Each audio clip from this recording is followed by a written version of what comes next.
753 page.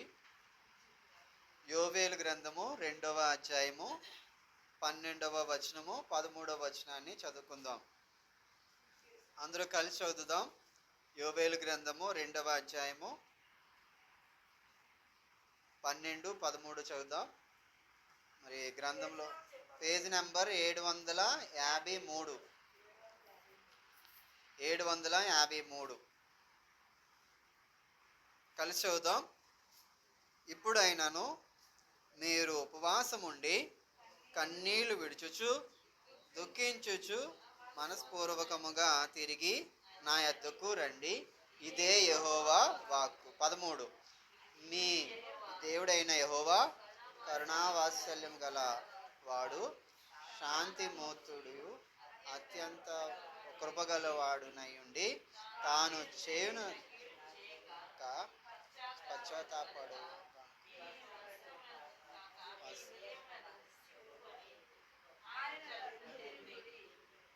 దేవుడి పరిశుద్ధ వాక్యము దీవించును గాక. ప్రార్థన చేసుకుందాం. మా గొప్ప దేవా, యేసయ్య వందనాలైనా స్తోత్రాలు చెల్లిస్తున్నాం తండ్రి. సిలువను గూర్చిన వార్త నశించిపోయే వారికి వెరితనము అయా తండ్రి, రక్షింపబడిన మాకు అయా తండ్రి అది నిత్య జీవమునిస్తుంది తండ్రి. అయా తండ్రి దేవా, ఈ యొక్క దినము ఈ భస్మ బుధవారం తండ్రి, దీన్ని మేము ఆచరణగా కాకుండా, దీన్ని మేము అలవాటుగా కాకుండా, దీన్ని మేము తండ్రి మా జీవితాల్లో ఆశీర్వదకరమైన దినాలుగాను అయా తండ్రి మా జీవితంలో ఈ 40 దినాలు కూడా అయా ఒక ప్రత్యేకంగా జీవించుటకు అయా నీ వాక్యము చేత మేము తండ్రి అయా ముందుకు వెళ్ళటకు, నీ వాక్యానుసారమైన జ్ఞానంతో మేము ముందుకు వెళ్ళడానికి అయ్యా మా ఈ యొక్క సంవత్సరం అంతా కూడా అయ్యా తండ్రి మా జీవితాల్లో, మా కుటుంబ జీవితాల్లో ఆశీర్వదము దీవెన ఉండుటకు తండ్రి దేవా ఈ కొద్ది దినాలు, ఈ 40 దినాలు కూడా ఒక ప్రత్యేకమైన రీతిలో నిన్ను స్తుతిస్తూ యొక్క సిలువను గూర్చిన అయ్యా తండ్రి పాటలు పాడుతూ నిన్ను ధ్యానిస్తూ అదేవిధంగా నీ వాక్య ధ్యానంలో కూడా మాతో ఉండమని అసలు ప్రార్థన చేస్తున్నాం. నాయనా యోవేలు గ్రంథము 2వ అధ్యాయము అయ్యా 12, 13 చదివి వినిపిస్తూ వచ్చావు. అయ్యా ఇందులో ఉన్న నీ శ్రేష్టమైన మాటల చేత మమ్మల్ని దర్శించమని వేడుకుంటూ యేసు పరిశుద్ధ నామములో అడిగి వేడుకుంటున్నాం తండ్రి, ఆమేన్. ఈ యొక్క యోవేలు గ్రంథంలో మరి ఈ యొక్క 2వ అధ్యాయము 12వ వచనములో మనం చూసినట్లయితే మరి పరిశుద్ధమైన ఈ యొక్క గ్రంథంలో దేవుడే మనతో మాట్లాడుతున్నాడు. ఏమని మాట్లాడుతున్నాడంటే, ఇప్పుడైనాను అంటే ఇంతవరకు మనము ఏదైతే చేయలేకపోయామో, ఏదైతే మనము మరి ఆ చేయకూడని పనులు మనం చేస్తూ వచ్చామో, ఇప్పటి వరకు మనం ఏదైతే దేవుని ఇబ్బంది పరుస్తూ వచ్చామో, దేవుడు అంటున్నాడు కనీసం ఈ 26వ సంవత్సరం 2026వ సంవత్సరము మరి దేవుడు చెప్తున్న మాట ఏంటంటే ఇప్పుడైనాను అంటున్నాడు. ఏమన్నాడు? ఇప్పుడైనాను. మనం చాలా సార్లుగా పిల్లలకి చెప్తాము, ఒరే ఇన్ని సంవత్సరాలు నీ జీవితం అంతా కూడా అయిపోయింది, ఇప్పుడైనా నువ్వు తెలుసుకో, ఈ రోజైనా తెలుసుకో. ఈ సంవత్సరం అంతా కూడా నీవు మరి జీవితం అంతా కూడా వ్యయపరుచుకున్నాం, నీ పరిస్థితులన్నీ కూడా మరి సరే. ఇక్కడ దేవుడు ఏమన్నాడంటే మరి యొక్క యోవేలు గ్రంథంలో 2వ అధ్యాయంలో ఒక ప్రత్యేకమైన విషయాలు ఉంటాయి. ఇందులో మరి ఆ యొక్క కొన్ని దర్శనాలతో కూడిన మాటలు ఉంటాయి. మరి ఆ యొక్క దేవుని యొక్క మాటలు ఇక్కడ మనం చూసినట్లయితే ఇక్కడ దేవుడు 12వ వచనంలో దేవుడు మొట్టమొదటిగా దేవుడు మనతో మాట్లాడుతుంది ఏంటంటే ఇప్పుడైనాను. మనం ఎన్ని సంవత్సరాలు మనకు అయిపోయింది, దేవుని నమ్ముకున్నాము, రక్షణ పొందాము, మరి అనేక రకాలుగా దేవుని యొక్క మందిరాల్లోకి వెళ్ళి దేవుని యొక్క వాక్యం వింటూ వచ్చాము. దేవుడు మనతో మొట్టమొదటిగా ఈ యొక్క భస్మ బుధవారము లేదంటే దీన్ని ఒక ఆచరణగా పక్కన పెట్టినట్లయితే ఈ 40 రోజులు కూడా మనం దేవుని యొక్క సిలువ ధ్యానం చేస్తాము. సిలువను గూర్చిన ఆ యొక్క సువార్త మరి వింటూ ఉంటాము, సిలువను గూర్చిన ధ్యానం చేస్తూ ఉంటాము. ఈ యొక్క సిలువ ధ్యానంలో దేవుడు మనతో మాట్లాడుతున్న మాటలో ఈ సంవత్సరంలో దేవుడు మొట్టమొదటిగా ఈ సిలువ ధ్యానంలో దేవుడు నీతో నాతో మాట్లాడుతున్న మాట ఏంటంటే ఇప్పుడైనాను అంటున్నాడు. ఇంతవరకు ఏదైతే కోల్పోయామో, ఇంతవరకు ఏదైతే మన జీవితంలో చేయలేకపోతూ వచ్చామో, దేవుడు నీతో నాతో మాట్లాడుతున్న మాట ఏంటంటే ఇప్పుడైనాను మీరు ఉపవాసము ఉండి. మరి దేవుడు ఏమంటే ఇంతవరకు మన ఆరోగ్యాల పరిస్థితులు బాగోలేక మనకున్న అనారోగ్యాన్ని బట్టి ఒకవేళ ఉపవాసం ఉండలేదేమో, లేదంటే 40 రోజులు కూడా ఉపవాసం ఉండలేమేమో, కానీ దేవుడు మనతో పెడుతున్న కొన్ని మాటలు ఏంటంటే ఇప్పుడైనాను అంటున్నాడు. ఇక్కడ తర్వాత ఏంటంటే మీరు ఉపవాసం ఉండి కన్నీళ్లు విడిచొచ్చు. మనం ఇంతవరకు కూడా ఉపవాసం అంటే ఏంటో తెలియదేమో. చాలాసార్లుగా మనం ఏదైనా ప్రార్థనతో జయించలేనిది మనం దేంతో జయించగలము? కన్నీళ్లతో జయించగలము, కన్నీటి ప్రార్థనతో జయించగలము. ఒకవేళ కన్నీటి ప్రార్థనతో జయించలేనివి ఉపవాసముతో మనము జయించగలం. అంటే దేవునితో మనము ఏదైనా అడిగినప్పుడు మొట్టమొదటిగా ప్రార్థనతో జయించుకుంటాము. దేవుని యొక్క సన్నిధిలో ప్రార్థన చేసుకుంటాము. ప్రార్థనతో అవ్వలేనివి దేంతో అవుతాయి? కన్నీటి ప్రార్థనతో అవుతాయి. కన్నీటి ప్రార్థనతో అవ్వలేనివి ఉపవాస ప్రార్థనతో అవుతాయి. అంటే దేవునితో మనం ఏమవుతున్నాం అంటే పెనుగులాడుతున్నాము. అయితే ఇక్కడ కూడా దేవుని యొక్క మాటలు ఇవే చెప్తున్నాయి. ఇప్పుడైనాను మీరు ఉపవాసం ఉండి కన్నీళ్లు విడిచొచ్చు దుఃఖించుచు మనస్పూర్వకముగా తిరిగి నా యొద్దకు. దుఃఖము కూడా మనకి అవసరం, కన్నీళ్లు అవసరము, దుఃఖము కూడా అవసరం అని దేవుని యొక్క వాక్యం చెప్తుంది. దుఃఖించుచు మనస్పూర్వకంగా. ఇదంతా కూడా ఎలా చేయాలండి? ఇవన్నీ కూడా ఈ పనులన్నీ కూడా ఎలా చేయాలి? ఇప్పుడైనాను ఉపవాసము, రెండవది కన్నీళ్లు, మూడవది దుఃఖము. ఇవన్నీ కూడా ఈ 3 ఎలా చేయాలి? మనస్పూర్వకంగా చేయాలి. ఏదో మరి 2026 వచ్చింది కదా, ఇన్ని సంవత్సరాలు కష్టపడుతూ వచ్చాను కదా, కనీసం ఈ 40 రోజులు ఉంటే ఆచరణగా ఉంటే నాకేదో జరుగుతుంది అనుకోని కాదు, మనస్పూర్వకంగా మన హృదయం పూర్వకంగా చెయ్యాలనుకుంటేనే చెయ్యండి, మనస్పూర్వకంగా రావాలనుకుంటేనే రండి, మనస్పూర్వకంగా దేవుని యొక్క చిత్తంలో దేవుడు మిమ్మల్ని ప్రేరేపిస్తేనే రండి. అందుకని దేవుడు ఇక్కడ ఏమంటాడంటే మనస్పూర్వకంగా తిరిగి నా యొద్దకు రండి. అంటే అంటే తిరిగి రమ్మన్నాడంటే ఇంతవరకు ఎక్కడ తిరిగాం కదండి?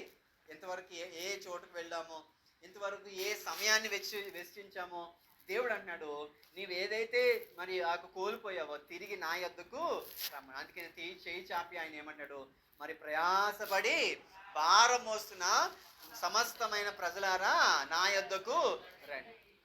దేవుడు మనము ప్రయాస పడుతుండగా దేవుడు ఏమేమి కూడా విడిచిపెట్టేవాడు కాదు. మనం ప్రయాసపడి దుఃఖపడుతుండగా దేవుడు చూసి ఊరుకునే దేవుడు అయితే కాదు. అందుకనే ప్రయాసపడి, అంటే మనం ఎంత ప్రయాసపడతాం ఆయనకి తెలుసు.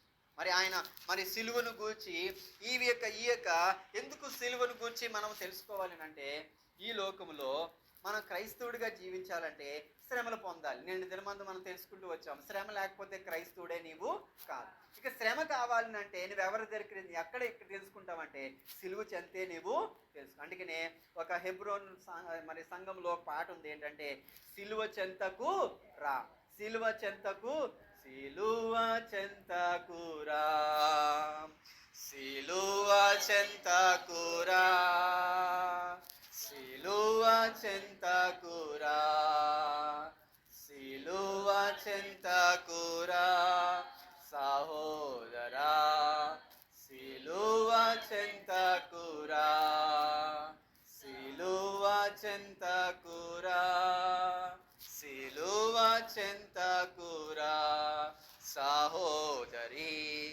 సిలువ చెంతకు రా. అంటే మనం ఏం చేయాలంటే ఎక్కడ రావాలండి? మనం ఎక్కడెక్కడికో వెళ్తూ ఉంటాము. సిలువ చెంతకు వస్తే ఆ సిలువ ఆయన పడిన శ్రమ మనకి నేర్పిస్తూ ఉంటుంది. ఈ 40 రోజులు కూడా మనము నేర్చుకోవాల్సింది ఏంటంటే శ్రమ పడడం ఎలాగో నేర్చుకోవాలి. క్రీస్తు ఎలా శ్రమ పడ్డాడో మనము నేర్చుకుంటాము. సిలువలోనే మనము ఆ శ్రమల గుండా యేసు క్రీస్తు వారు నీ కొరకు నాకు, ఆయనకి ఏమైనా పాపం చేశాడా? ఏ పాపము. అందుకని ఒక పాట ఉంది కదా, ఏ పాట ఉంది? ఏ పాప మెరుగని యో పావనమూర్తి పాప విమోచకుండా, నా పాలి దైవమా నా పాపముల కొర ఈ పాటలు నొందినావా. ఉదయకాలం అందే ఆదికాండము 3వ అధ్యాయము చదివినప్పుడు అక్కడ చూసినట్లయితే మరి విష సర్పం ఏదైతే ఉందో ఆ సర్పము ఎవరితో మాట్లాడుతుందంటే మరి కుయుక్తుతో, మరి మనతో ద్వేషముతో అది ఏం చేస్తుంది అంటే అవ్వ దగ్గరకు వచ్చి ఇది నిజమా అని చెప్తుంది. ఒకే ఒక మాట చెప్తుంది, ఏంటంటే ఏమంటది? ఇది నిజమా అని అంటది. ఇది నిజమా అని అన్నప్పుడు అన్ని విషయాలు చెప్తుంది. చెప్పిన తర్వాత మీరు తిరిగినట్లయితే మీరు చావరు కానీ దేవుడు అంతటా వాళ్ళు మీరు అయిపోతారు, మీకు మంచి చెడు మీకు తెలుస్తుంది అన్నప్పుడు వెంటనే అవ్వ తీసుకొని ఆ పండు తింటుంది. తిన్న తర్వాత ఏం చేస్తుంది? ఆదాముకు ఇస్తుంది. ఇచ్చిన వెంటనే ఇద్దరు కూడా దిగంబరులు ఆత్మ శరీరము ఏమైపోయింది? దిగంబర శరీరంగా మారిపోయింది. ఈరోజు మన శరీరాలు ఎలాంటివనంటే దిగంబరంతో మనం ఉన్నాం. ఈ దిగంబర శరీరంతో మనం ఉన్నామనే విషయము ఎవరు చెప్పారంటే ఆనాడు విష సర్పము కుయుక్తుగా ఉన్న సర్పమే మనకి చెప్తూ వచ్చింది. ఏమన్నదంటే ఇది నిజమా అని. ఆ పండు ఏదైతే తినకూడనిది, మంచి చెడులను విచక్షణ జ్ఞానం ఇచ్చే మంచి చెడులను వృక్ష ఫలాన్ని తిన్న వెంటనే ఇది మన జీవితం అంతా కూడా ఏమైపోయిందంటే ఆత్మ శరీరం ఏమైపోయింది? దేహ శరీరంగా మారిపోతూ వచ్చింది. అప్పుడు మరి దేవుడు వస్తాడంట. వచ్చి ఆయన మరి ఏదైనా తోటలో నడుస్తూ ఉంటుంటే ఆదాము అవ్వల్ని పిలుస్తాడు దేవుడు. పిలిస్తే నేను ఏమున్నానంటే ఒక చాటున నేను ఉన్నాను, నేను దిగంబరిగా ఉన్నాను, నేను ఆకులతో ఉన్నాను అని నేను మరి దేవుడు దేవుడితో ఆదాము అవ్వలు చెప్పినప్పుడు దేవుడు అన్నాడు, నీవు మరి దిగంబరిగా ఉన్న విషయము నీవు ఏంటి వృక్ష ఫలం తిన్నావా అంటే తిన్నాను అన్నాడు. ఎందుకు తిన్నావు అంటే ఆదాము ఏమంటాడు? అవ్వని చూపిస్తాడు. అవ్వని ఏమంటది? విష సర్పాన్ని చూపిస్తుంది. ఈరోజు మన జీవితంలో మరి ఇప్పటికైనా దేవుడు ఏమంటాడంటే ఇప్పుడైనా ఇన్ని విషయాలు ఒకరి మీద ఒకరు మనము చెప్పుకుంటూ ఉన్నాం. మరి మరి ఆదాం ఏం చెప్పాడంటే అవ్వ చేసింది పాపము, అవ్వ అంటే అది ఇగో మన సర్పము చేసింది పాపం అంటది. అయితే తర్వాత వాళ్ళకి అంతవరకు కూడా మరి మరి మరి కన్య మరి అవ్వకి పేరు లేదు. మరి అక్కడే పేరు పెడతాడు. పేరు పెట్టక మునుపు అవ్వకి దేవుడు చెప్పిన పనిష్మెంట్ ఏంటంటే నీవు శ్రమ పడాలి, నీవు ఏడవాలి, నీ యొక్క గర్భమ పుట్టిన పిల్లలు నీవు వచ్చినప్పుడు దాన్ని కష్టముతోనే అంతవరకు ముందు సులువుగా మరి ఒకవేళ కానుకలు జరుగుతూ వచ్చాయేమో, ఎన్ని వేల మంది పుట్టారో ఆ టయానికి, సులువుగా పుట్టారేమో. అందుకని బైబిల్ చరిత్ర ఇది అంతా కూడా రాయాలనుకున్నట్లయితే యోహాను అంటాడు, దీని అంతటినీ రాయాలంటే ఈ దేశము ఈ ప్రపంచం కూడా సరిపోదు. అంతవరకు అవ్వ సులువుగానే కంటూ వచ్చింది, అంతవరకు సులువుగానే ఎన్నో వేల మంది పిల్లల్ని కన్నదేమో, కానీ కష్టముతో కన్నది ఎవరిని? కయీనును కన్నది, తర్వాత ఏబేలుని కన్నది. ఈరోజు దేవుడు నీ జీవితంలో మరి ఎందుకు ఈ విషయం మనం మాట్లాడుకోవాలంటే, మనము ఆత్మ శరీరాన్ని విడిచిపెట్టి దిగంబర శరీరాన్ని మనము దాల్చుకున్నాము.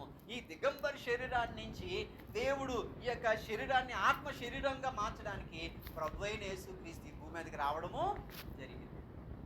ఈ లోకానికి వచ్చి ఆయన ఏం చేశాడు అంటే, అందుకనే కదా ఆయన చెప్పడం, ఏ పాపం ఆయనలో లేదు, ఏ శాపం ఆయనలో లేదు. ఆయన పుణ్యాత్ముడు ఈ లోకంలోకి వచ్చి ఆయన నిన్ను నన్ను రక్షించడానికి వచ్చాడు.